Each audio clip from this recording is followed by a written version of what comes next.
So when did the change from drums to guitar come about?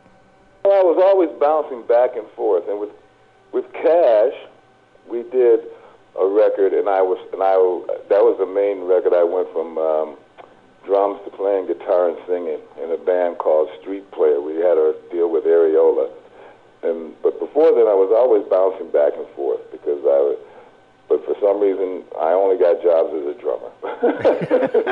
I can't understand it because your guitar work is fantastic. Thanks. Now, I guess around this is the same sort of time as you met up with Screaming Jay Hawkins. Yeah, another person that Cash dragged me along because he needed a drummer. And Jay and I became really, really good friends, actually very close friends as well. And eventually we both decided to move to Paris.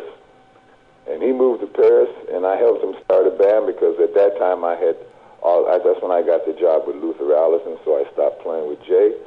But I helped him put his band together in Paris. And then I was around with him, too, when he passed away, unfortunately. I must admit, Screaming Jay Hawkins' version of I Put a Spell on You will live with me forever. It's the ultimate. and to think that's one of the most sane songs that he ever did. Oh, that's incredible, that track. Now, when you got into working with Luther Allison, I mean, you then moved to, as you say, to Paris. Do you find that the European audiences appreciate more what you're doing than possibly the American audiences?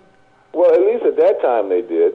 I have to say at that time they did because people in America were kind of not really trying to forget about the whole era that the blues came out of. At least black people were. So it was, in Europe, it was really surprising when you find people that know actually more about the blues than you do, you know. Yeah.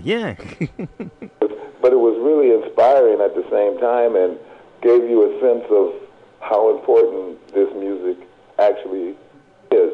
And so I had a great time when I first came to Europe, and I really got a lot of lessons in performing and how people from other cultures understand and take the blues. I got that from that time with Luther. Yeah. Well, of course, one of the funny things that I guess is that Mick Jagger and the Rolling Stones, Mick Jagger always says that the first music he was influenced by was the blues. So it sort of goes full circle. Yeah, because the first time I actually found out who a Muddy Waters or a Howlin' Wolf was because I listened to some Stone songs and happened to look and say, oh, this was written by Muddy Waters? Yeah. Let's find that guy. Now, whilst you're living in Paris, you actually recorded your first album, Never My Love. Well, like I said, the first album was before with Areola, but yeah. But it had been a period of time that I didn't really do any recording, so that what I'm doing now and have been doing for the last 15, 16, 17 years started in Paris. Okay, so then I guess the movement around Europe, and now you are based in Switzerland, in Zurich. What's it like being over there and playing as an American blues musician?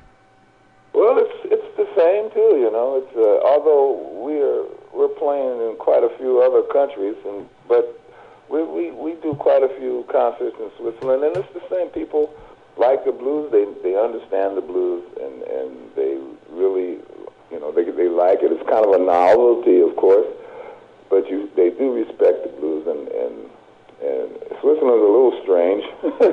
They don't quite understand why someone would play the blues and not make a lot of money, but